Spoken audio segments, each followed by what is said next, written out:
some changes that we thought could make it even greater or give it new relevancy. You could go that way. But instead, she feels the need to actually put down the original film. It's like, why would you do that? The only reason why this remake is being made is because of the goodwill the original had. And they made a 2-hour, 15-minute movie, and they were getting bored and anxious at the end. The lady who I talked to, one of them, she had to bribe her child to buy her a toy afterwards just so that she would calm down and sit. This movie, however, I don't think was meant with the intent of let's just have fun and make a movie. It really seems like it's got a political agenda, so I'm just not really interested in this movie regardless. Men matter in the Little Mermaid story, and I'm like, they do, they should. Not in this movie, because, oh my goodness, the men, Javier Bardem, whatever the guy who plays Prince Eric, I am so flustered. Of course, The Little Mermaid is something that you are not allowed to criticize because, well, it's a race-swapped character. If you criticize the trash that is this live-action performance, then you are yourself a racist.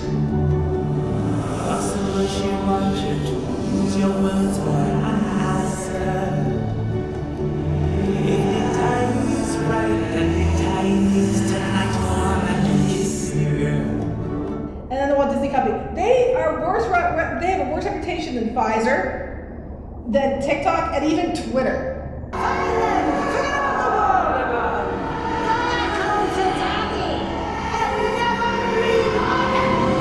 Disney as a company has total liquid cash of 10.3 billion. That's it. Well, it's actually 10.4. Well, that's the important part that you were That's right. the important. Reality has come crashing down on them. No one can ignore the falling stock prices. No one can ignore the millions of subscribers that they're bleeding from Disney Plus. And no one can ignore the thousands of people that they're firing and the billions of dollars that they're desperately trying to cut from their spending. But with this Little Mermaid, you know, if anyone's hating on this, it's a reflection on them and not the film itself.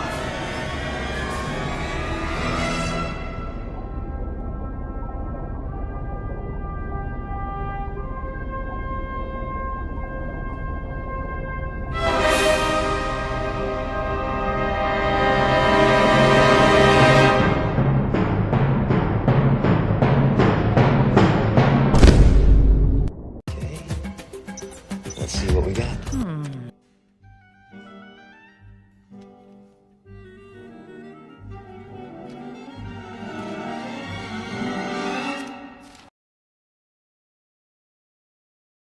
It just don't add up!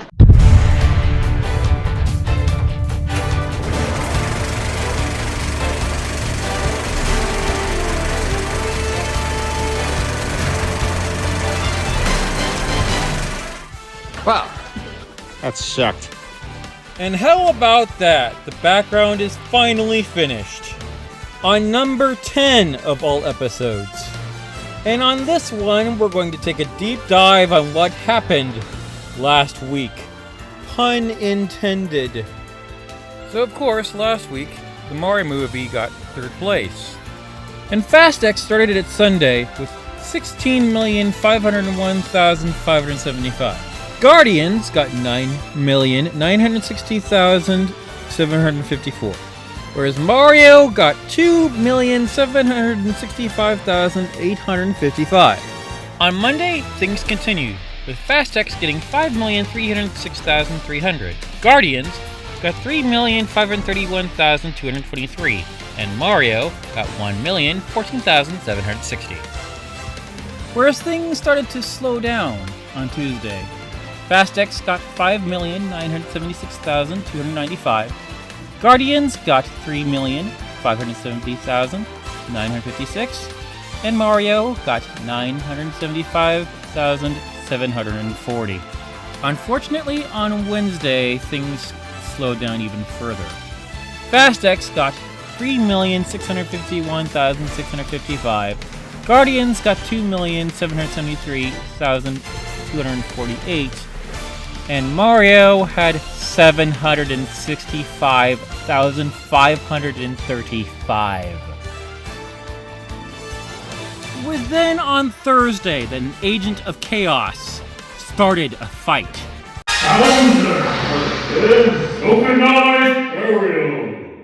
Now these two people have one individual in common. It's Awkwafina.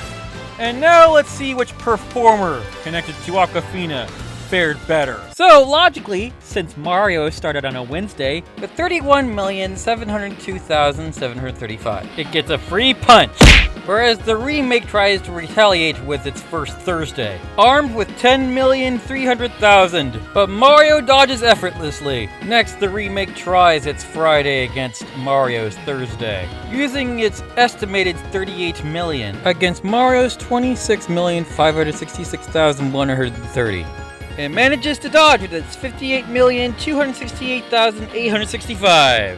The Weekend Mermaid was only able to muster $30 million on a Saturday, versus Mario's Friday, which had 54,804,460. The remake barely put in any effort into that punch. And once again, Mario dodged effortlessly. The faux mermaid only had 2 more days to take a stand. After all, it was Memorial Day weekend. It was Sunday, and sadly, it could only muster 27,309,512 versus Mario's Saturday that had 56,989,725. The higher gross Mario manages to dodge. Now the two had a day each to contend with. The Mermaid movie had 23,240,863, whereas Mario had it Sunday with 34,567,680. And the remake goes for another punch, but once again, Mario dodges. Now that the Mermaid had exhausted its weekend, Mario had 1 day left. Since the remake could use its Monday, Mario had his!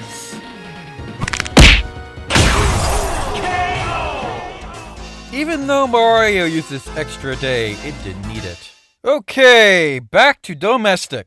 So, on the week of my birthday, we got 560,893,170. Whereas for Incredibles 2 before inflation, we only need 47,688,574.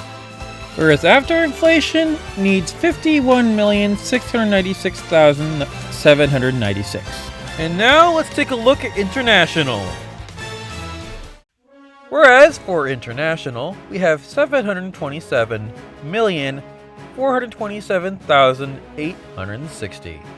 As for Japan, it still has not reached the charts yet, but it did make 74,016,000. Oh, and speaking of Japan, as of May 22nd, the Japanese version got 6.4 million tickets.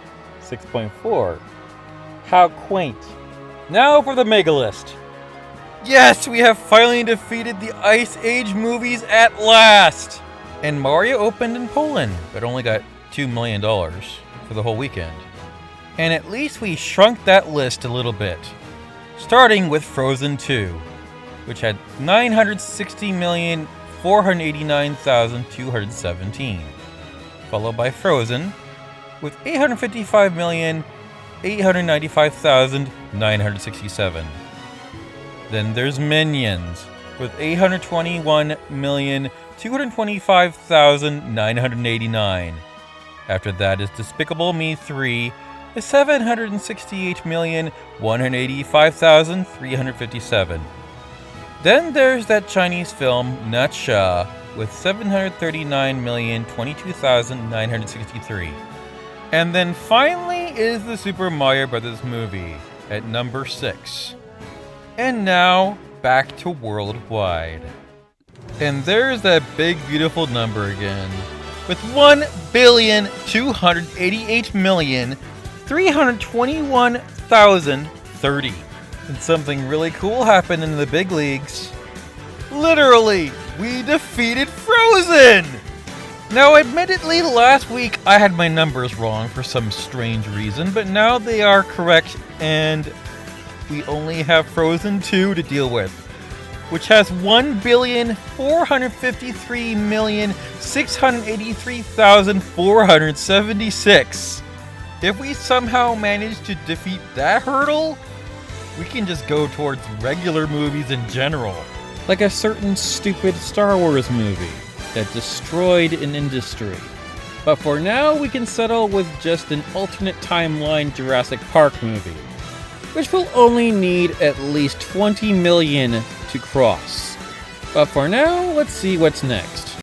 First off, we have Sonic the Hedgehog 3, coming out in December 20th, 2024 by Sony, featuring Sonic the Hedgehog, Tails, Knuckles, and Shadow the Hedgehog, with the show called Knuckles happening earlier in the year on Paramount+. 4 months later, we have Minecraft the movie, on April 4th, 2025, featuring Enderman, at least. And it's by Warner Brothers. And I did some digging, and apparently the Metal Gear movie is called Metal Gear Solid, and it features Oscar Isaac. The director did Kong Skull Island, but he's also working on the freaking Gundam movie, so entertainment may vary. There is no information yet on the Pac-Man film other than it's from Disney and Fox from 20th Century Studios. However, I did find information on the Mega Man film, and apparently it has the same directors as Project Power and also the film Nerve.